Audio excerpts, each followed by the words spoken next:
John Mark Comer's book, The Ruthless Elimination of Hurry. But there are 3 groundbreaking inventions in the Western lifestyle that have influenced why you are so busy, overwhelmed, anxious, and depressed. Why everybody you know is struggling with one of these. First invention is the clock. In 1370, the first public clock was set up in Germany, and historians point to that moment as the turning point in culture when the world shifted from natural time to artificial time. Previously, people woke with the sun's rising and went to bed with its setting. There was a rhythm to life. But as of 1870, when people started managing their time artificially, time shifted from being a limit that governed our lives to being a resource that we could use according to our agenda. Now think about this. For thousands of years, human beings had a rhythm to life. It was the rising and the setting of the sun. That's how we knew what time things were, based off of where the sun was, then where the moon was, and then how it all worked. And now we have a clock, and now the whole world is set on this time. And we move out of the rhythm of life, and now we manage things by time. Could you imagine, though, who was the first person in 1372 to be like, yeah, I'll be there in 3 weeks, 2 days, and 8 hours, jumping on the camel now. See you then. Time changed the world. We moved from a natural rhythm to an artificial system that we invented. Look at this next one, the light bulb. Thanks a lot, Thomas Edison. In 1879, Edison invented the light bulb, which, among other things, cut back on our sleep. You never hear people be negative on Edison, right? Like, this guy gave us light. How incredible. Well, I don't know if you knew this next statistic, but on average, before the light bulb was invented, Americans slept an average of 10 hours a night. Now he's not so cool, is he? Now all of a sudden you're like, thanks a lot, Edison. 10 hours, could you imagine that? But then the light bulb came, and with it, increased potential for human productivity. And from 1879 to today, almost 150 years, technology has exponentially shot up because we are now working when we should be resting. Listen to this. This is incredible insight. We are working tirelessly, literally around the clock because of light bulbs. And so, yes, our technology has shot up.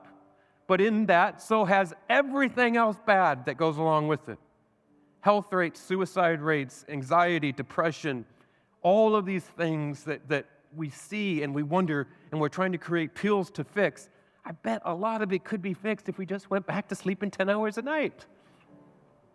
In 1960, central air conditioning, heating, microwaves, dishwashers, it didn't even take 100 years. All these things were common in the home. Around that time, sociologists commonly started making predictions about what human life would look like in the time you and I are living, right? The 2000s. They looked in the future and they said this: there will be a dramatic increase in leisure and ease of people's lives.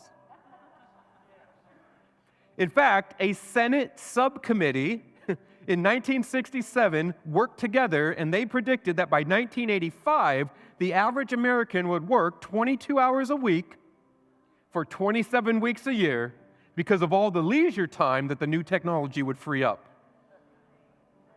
In reality, the average time people spend on leisure has decreased significantly year over year since the 1980s.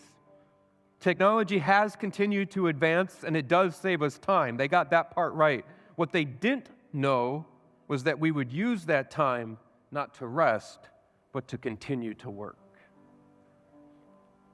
Over 765 million vacation days have gone unused by Americans. 765 million. On average, 10 a year go unused by the average American. It's 2 weeks vacation. We don't use it. We work. And that led us to the third invention. The devil of all. The iPhone, or the smartphone. 2016 found that the average iPhone user touches their phone 2,600 times a day. Gross. We stare at our screen for 2.5 hours over 76 different sessions. Isn't that nuts? You want to know what's crazier? A more recent study in 2019 discovered that in just those 3 years, we have more than doubled those numbers. 5,000 times we touch our phone, and we look at our phone about 5 hours a day, and we pull it out, touch it, open it about 120 times a day. I'll be honest, at first I thought those numbers are absolutely astronomical. There's no way I'm touching my phone that much. And then you begin to realize every letter you're typing, every swipe, every time you're doing this, every time you're pulling up an email, all of that are touches. And instead of slowing down and harnessing this time to rest, we suffer from what mental health professionals call hurry sickness. It's a behavioral pattern by continually rushing that creates anxiety. So in a society that prizes efficiency and productivity above all else, we have taken the tools of those to limit ourselves. And hurry isn't an occasional necessity. Hurry is the new normal. So when it says be still, most of us do not know what to truly be still looks like. If you've ever been on vacation, those first few days of vacation are, maybe for you, they are for me, really difficult. I don't know how to not do anything. How do I just sit? This summer, I had the chance to be still, and I sat in front of a lake, and one day for 4 or 5 hours, I didn't move. I just stared at the water. I'd like to go back there.